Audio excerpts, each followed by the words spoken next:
Hello and welcome to episode 1 of the Deeply Troubled podcast. I'm Gwen Parrish. I'm Natalie Lopez. And I'm Isabella Alon. Welcome to Deeply Troubled. Welcome to Deeply Troubled. Happy to have you. All three of us grew up in Houston, Texas, and then we all went to colleges in different states. And now that we're home for the summer, we decided we wanted to start a podcast together. And pretty much now we're here. Just have a lot to say. Yeah. We have too much to say all the time. I feel like once you're away for so long, like the whole school year, everything just piles up and you're just like, wait, like I'm like busting at the seams. Like I have so much to tell you. Yes, and the second you come home, it's like everything is so clear, what's been missing, what I'm thinking about, what's bothering me. Yeah. It's like a reset. So specifically when you're with the people that get you and understand you in that way. Yes. Yeah. I feel like it's harder. It just depends on your type of friendships with people, but I think what I have with you guys, it's very like we could go a while without talking, and then the minute we're together, it's just like no time has passed. You know exactly what I'm thinking, and we're always in sync on our thoughts, which is kind of funny. Isn't how I thought it was going to be when we left for college at all. Remember leaving, I was like, I'm going to call every single day, every single person, group FaceTimes once a week, and that's just in reality not possible, especially with the time zone differences. Mm-hmm. And they're just new ways of communication going to have to be developed in that sense, and I think that plays a lot into like how our friendships are now, especially. Yeah, that's such a high standard to set for it as well, like for friendships. I feel like a lot of friendships revolve around the art of spontaneity too, you know, like you have to like add in a little mix here and there rather than like schedule and like plan everything out. Like, I have a hard time with that. So. Makes you miss people more too when you like go a little bit of distance, because if it's like always talking to them, and it just depends though on people and their friendships, but I feel like with us it's like there's this level of excitement to like get to talk to you all the time, because we don't have that like scheduled every single second, you know. But yeah, I find it, and you appreciate it more as well. It grows the appreciation for the people, because we got so used to seeing each other every day for years, and then we went 2 years seeing each other for a few days a year, and I think that just changes things. And we spent so many hours together. Like Gwen and I, we had Marquette practice, which is like our school dance team at 6 a.m. 6 a.m. We had that for 3 hours, and then we had school, and I always had classes with you guys, and then we had 3 hours theater, so we were like spending a good 12 hours every day. Wow. And on the weekends. Yeah, wow. I can't believe we didn't get sick of each other. No wonder we didn't call when we left the state. We needed a break. We were on a break. Yeah, and when you like, it's so interesting because when you consistently see people, like in high school, you have classes together back to back. You spend like maybe 50 minutes apart if you don't have the same class together. You see them in the hallway and you like chat with them a little bit, so you catch up from that 50 minutes. Versus in college, like the dynamic is so different, because I will like see friends a day later and I'm like, oh, I have to catch them up on my whole day, but like it's just because the structure is like totally different, right? Like and you feel like your friends that you have in college, you feel like if you haven't seen them for a day, like you haven't seen them in so literally long. The time has which is so weird, which I feel like is never, I don't know why that's a thing, because like you'll see them tomorrow in some way. In high school you're almost running the same schedule, and there's specific things that like electives or something that are different for everybody, but besides that, we're all going to English, we're all going to English, we all have this essay due tomorrow. And then in college, you're all in different majors, you're in all these different fields, so your schedules day to day are so different. That's true. And I think that makes it different, because no one's gonna, you know, when I ask about my college friends' coursework, I actually don't know what they're doing. Versus in high school, it'd be like, okay, so did you finish that Canvas assignment that we all had to do and we all read the description of? Or maybe didn't read the description of. Yeah, it's either did you do it or what is it? I don't get it. And in college, it's just like, what are you doing with your life right now? I have a hard time like peering into those worlds though. Like they'll tell me something like very like, I don't know, chemistry, like a chemical engineering major will tell me something. I'm like, I have no idea what I don't know how to relate to you. Like I have no idea what you're talking about. So it's like, how do you come together with people who have like totally different like interests and passions, and like still form like a friendship? You have to find some kind of like common base, I guess, right? I think you have to, even if it's not something super big. Like I think with us three, like we're all inspired by the arts, and like continues to like keep us moving. But like even with friendships that I have that are maybe less artistic, either our humor or our personality or like just our vibe works. So you have to find that with people. But it's kind of interesting because your connection with them will always be very different from those that you have a lot more in common with. Yeah.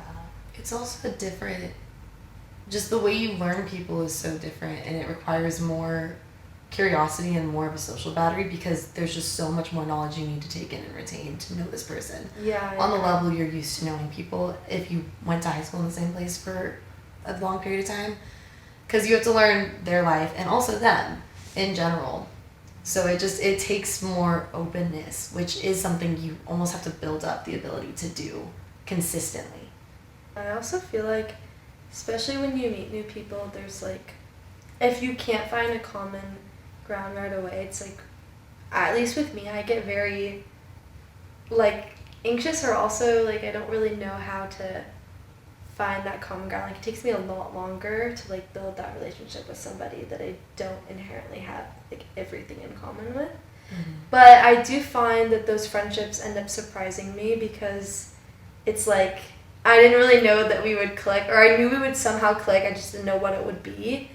But you know what I mean? Like when you have a crush on a friend, like your friend, yes. friendship A crush. friend crush. Where it's like, and you're like, I don't know what it could be, but like you know there's something there, but it just takes a lot longer to develop.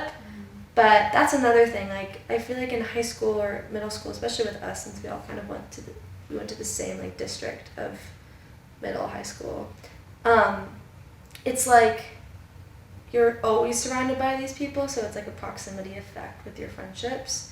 Whereas in college, like you have to make a little bit more of an effort if you're not running the same circles. The effort's the big difference. Yeah. For sure. Yeah. And it becomes so apparent too. Yeah. In your friendships, like this person's giving this much and this person's not giving as much. Versus high school, we were all tired all the time. Yeah. And we just accepted that some days you just don't talk to that person and they just need to breathe.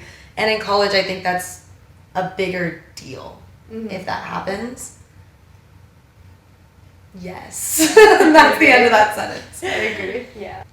What do y'all feel like in just, not even just college, but in, I guess, our adult lives, if we're going to call it that, what do you feel like are the settings or situations you've been able to connect with people the easiest?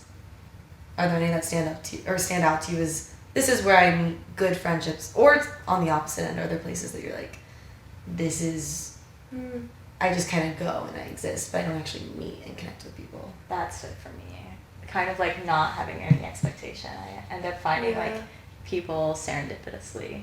You know, like when we go to like these recruitment events for my work, like it's just very, and like you're going there to meet people. You know, you're going there to talk and to chit chat. And I feel like having the expectation to like go and talk and chit chat, like I leave feeling like, okay, I met a lot of people, I know a lot of these things about these people, but like I still feel like there's something missing. Versus like finding someone out in the street and like we're both like shopping at CVS, whatever, and I like make a comment about like the chips that are like on the aisle, and I'm like, whatever, I don't know, something random, you know? Like then suddenly there's this like we were both here at like the same place, same time situation. So you feel like you need to pursue it in that realm because like there isn't a pressure around pursuing it either. Like there's no expectation to form a connection.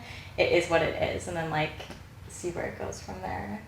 Yeah, I agree. I also feel like the way I meet people is very different with like everyone that I've met, and especially like sometimes you can also become friends with somebody that's like in a more structured like environment. For example, like you saying your org, like everyone's supposed to meet in that realm. Like you can still meet people in that way too, but I think it's a little bit of everything. Like you have it structured in some ways and also not, but it works out that way. And I think there's something really fun when you meet someone without the expectation, because then it's like, wow, we really kiki right now. Like we just need to be friends. I love that term. You've like added that term to my vocabulary this year. Like, I'm sorry. I didn't know it existed until she said something. I feel like it's Glee. Like technically it's from Glee. Like the song was out before Glee. True.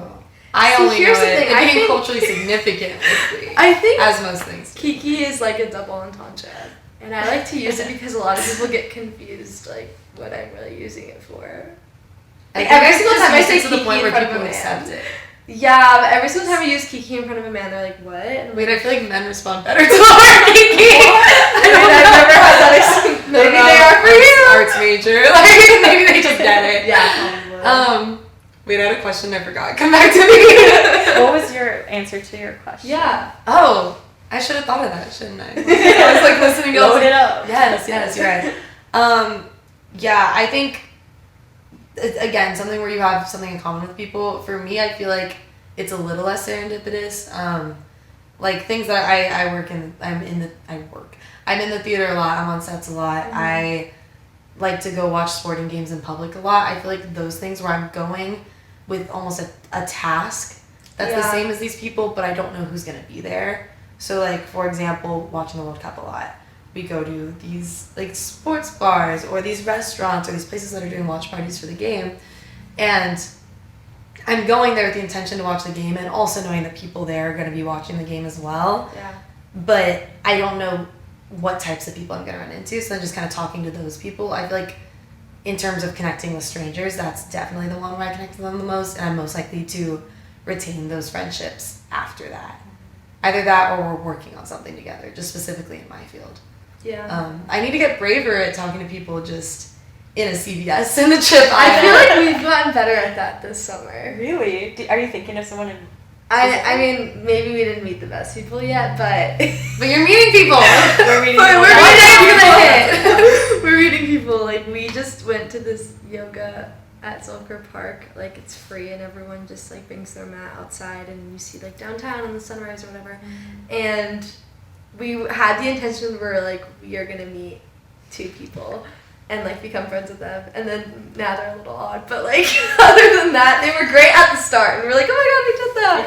And we, like, cold plunged with them at Barton Springs. Like, good vibe. Yeah. But it's, like, it was, like, a fun, silly moment. And that's, I think, like, in moments like that, it makes you, like, appreciate, like, the meet cutes of life. Because then you're like, oh, that was just, like, silly girly. Like, And all it took was them, like, us walking in the same direction. They turned to us and go, hey, are you going to cold plunge? yeah. Or, like, it just takes, like, opening your mouth and saying hi. Yeah. And then just, like, figure out what happens afterwards. Like, I don't know, whatever comes out, comes out, you know? I think it's, like, you have to be open to allow the world to interact with you, and then you also have to interact with it.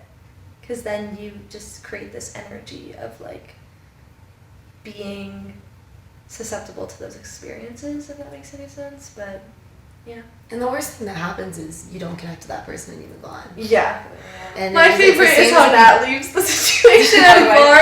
We would, like, approach men and then, like, if they're not really giving it to her, she's also just not interested. She's like, ugh, bye. Like, she doesn't even, like, I love it. I remember watching you in time and They put Natalie on blast. No, the it was first episode of the podcast. we both did it. Both had a weird experience. But, like, if the person's not giving it back to you, like, she just walks away. And that really is all it is. Like, you don't owe them anything. And they that's don't the owe you worst case anything. scenario. And you have to go into these interactions thinking that. Because the best case scenario is you meet your best friend ever and someone you can hang out with all the time. Yeah. Maybe not at a bar. But I'm saying, like, at Barton Springs. Or it's a body of water that you can jump into. Just for clarity in Texas. And my favorite is, like, when it works out, it's like, I think about this moment all the time. This is, like, one of my favorite memories. I was with my, like, really good friend from college. We were in the city, and we were at this bar, and there was, like, not a lot of booths around, and we were waiting for someone to leave their booth so we could sit down. And we see this couple, and, like, you could tell their body language was still, like, very new. And so we were making bets on, like, how many dates they were on. And she was like, that was their first date. And I'm like, no, like, I think it's their second. And we're, like, arguing back and forth, like, trying to dissect their entire body, like how they're sitting, how they're talking. And we're, like, right next to them. Like, this is them, and we're right here. And they know that we're waiting to take their booth. So they're like, okay, like, we're about to leave in, like, 15 minutes, like, y'all can take the booth, is what they said. So we're just standing next to him. And then you saw a wedding. So then the guy leaves to go to the bathroom, and I'm looking at the girl, and I'm like, she knows I want to say something to her, and, like, I think she wants to answer it. So I go up to her, and I'm like, I have a question. She's like, oh my god, girl, tell me. And I was like, I took over the other side of the booth while the guy's in his bathroom. And I was like, okay, like, and she goes, I know what you're going to say. And I was like, what am I going to say? She's like, you're going to ask me, how many dates am I on? I'm like, oh my god. Whoa. And I was like, I think it is, and before I could say the number, we see the guy come out of the bathroom. Because of course he's so quick because there's no line to the men's bathroom. But he comes out and That's I'm its like, own episode. shoot, I have to leave. And so I was like, okay, we'll put a pin on it. And I get up, and I think he saw that I sat in his seat, but I don't know, it was kind of a lot of motion moving, so maybe he did it. And then they're talking, and my friend and I are talking, and then right when they leave, they get up, and he turns around and he goes, by the way, it was our second date. And I was like, oh my God! And it was so cute. The aspect of it was adorable because, one, I got it right. Two, they were just a cutesy vibe. And I think about that a lot because I didn't go in it just being friends. I went in it I just want to have a moment with my girl. And I think about that moment a lot because I think it's really funny. And just being flirty with life is fun. Flirty with That's life. good. Write Yeah. that down. Take a little screen grab of that moment. Yeah. Because when you are, it just flirts right back to you. Right. And what is flirty? Just being playful at the end of the day. Yeah. Right? You're not really, I mean, I guess you can see it as you're trying to attain something, but I don't think that's obviously the right way to go about it. You're So you're just- just being playful. Yeah. So the Being lesson here is to whimsy. flirt with every single person Thing that- you pass on the street. And every object. And that's how you make friends as an adult. Okay, podcast over. Yeah, have y'all had any moments like that before? Ooh. Now I gotta dig deep. A cute, meet cute. Or when you flirted with life. Flirted with life. There's still time. Nothing's so memorable. I don't know. Everything's just really short and sweet Yeah. for me. But I want it to be more memorable. That's something I'm aiming for.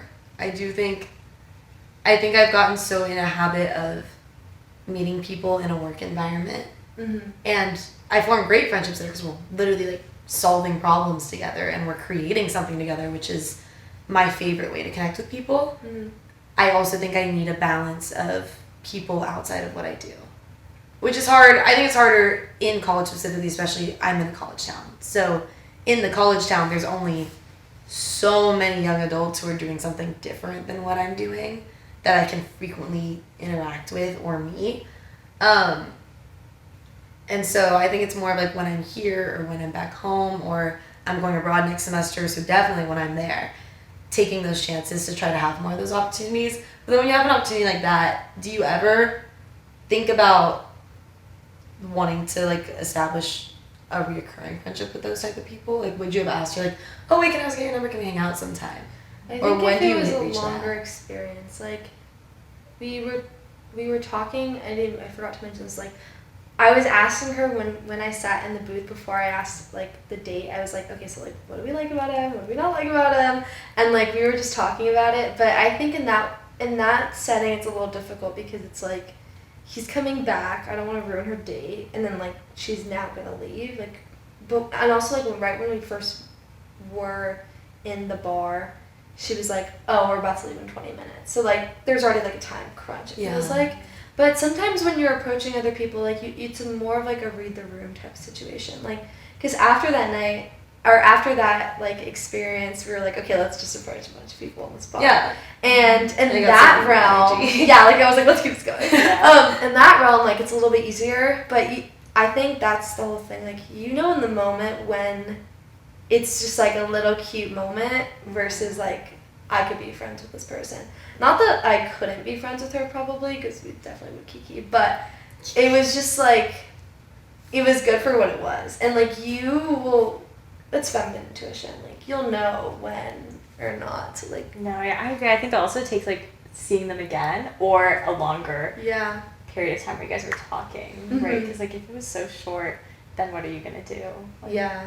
And I feel the more you flirt with life, the more you'll know when someone is gonna be more of your friend or not, if that makes sense. I don't know. It's interesting. But it is more of a situational type of thing, I think. But you have to let yourself break away from your normal crowd or allow your normal crowd to go do it with you for you to then meet new people if that's something you want. What do you mean by normal crowd? Like, I understand where you're coming from because, like, my program is so small. And, like, we always have so many classes together. We have the same projects. And so I feel like I'm always surrounded by them.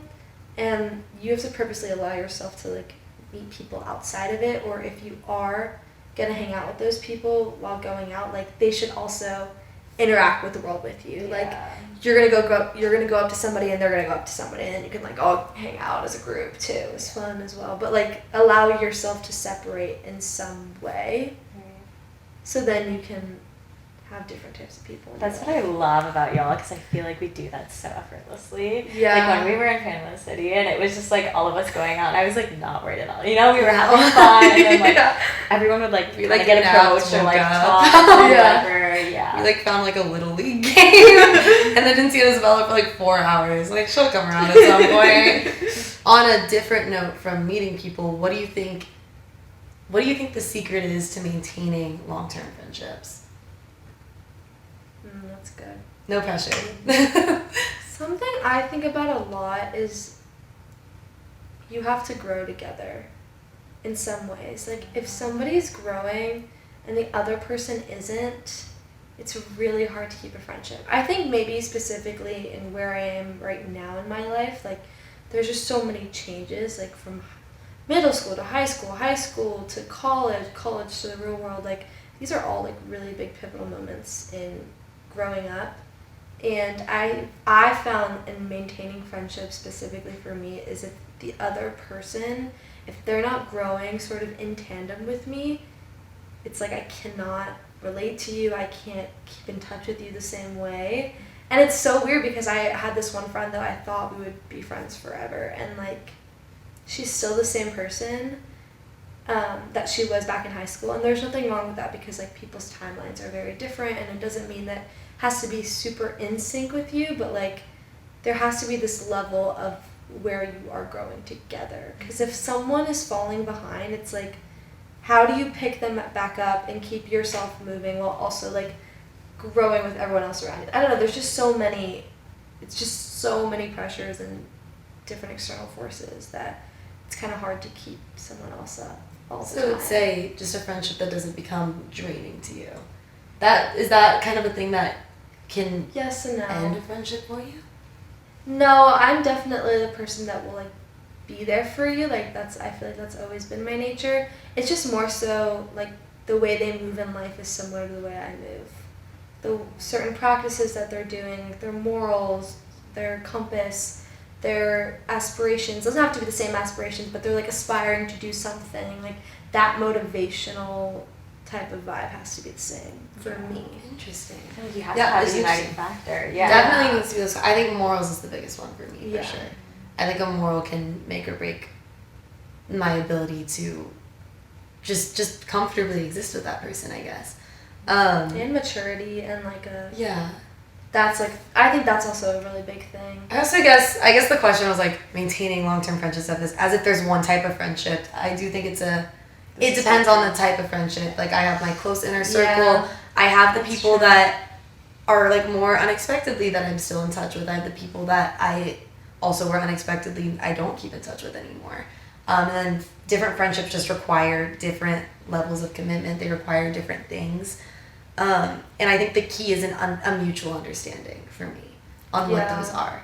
I think not every friendship needs to look like this, where we can sit and talk to each other for hours and have no issue with it. Mm-hmm. Some of them are, I go see a movie with that person, we grab a lunch, we're probably not going to see each other for a few months, but I value that time with them, and that's still a friendship. It's not the close personal relationships that I'm constantly craving, but I still do need that in my life as well, but we both are on the same page with that.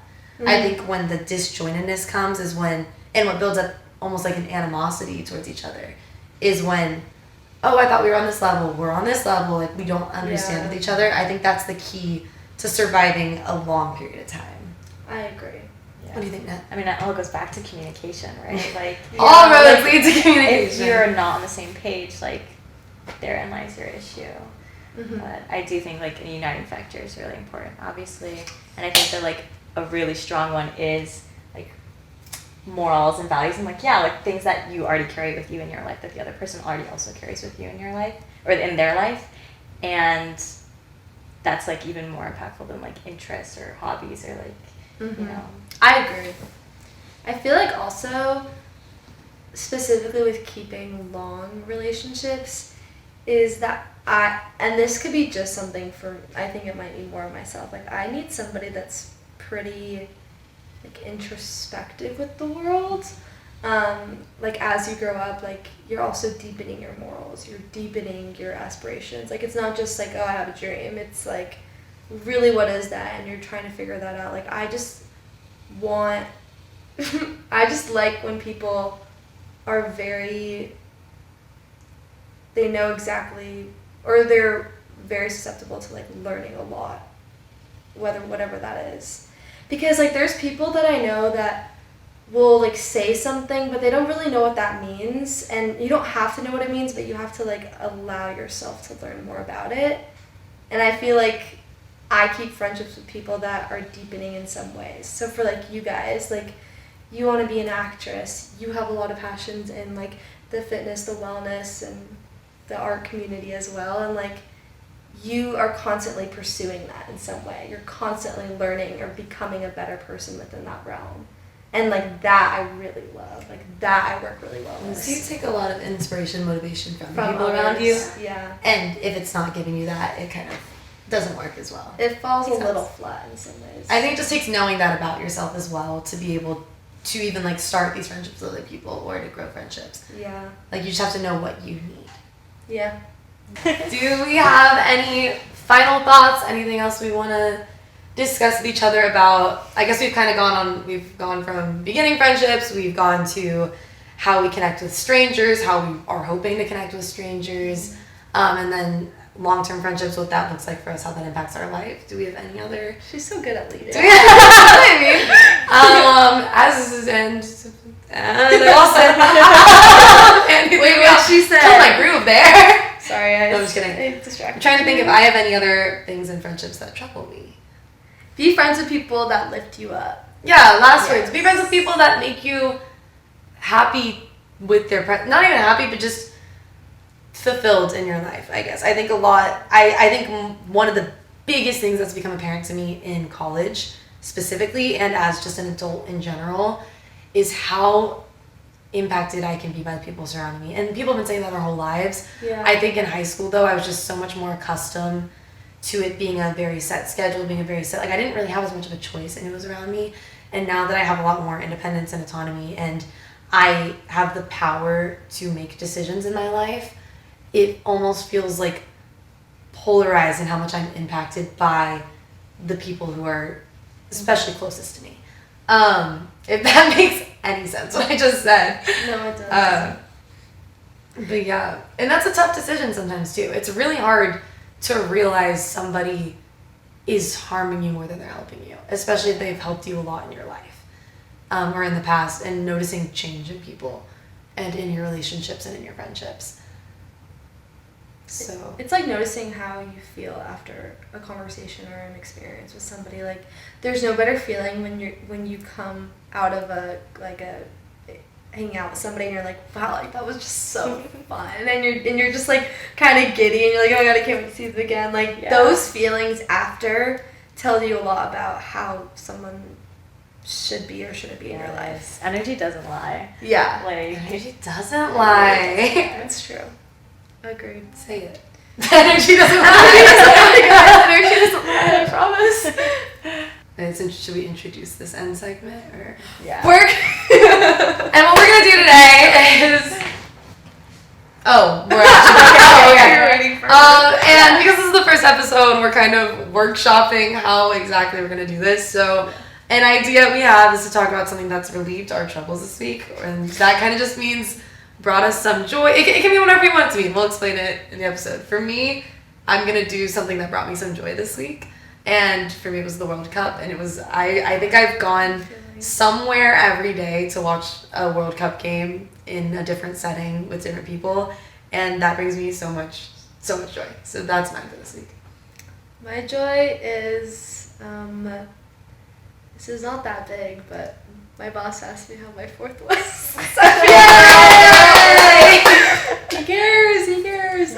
climbing that career ladder. Yeah, that's all that was. One sex conversation and that really brought me happiness. Why?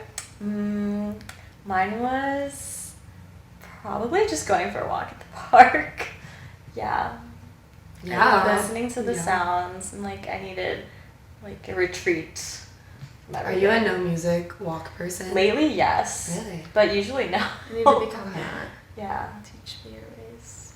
Let's go for a walk. Unless you're listening to podcasts on your walk and you're listening to this one, then Which do is not something do you should no do. do not do no sound walks. You should listen to our podcast instead. Yeah. Okay. Yeah, All pretty right. much all said.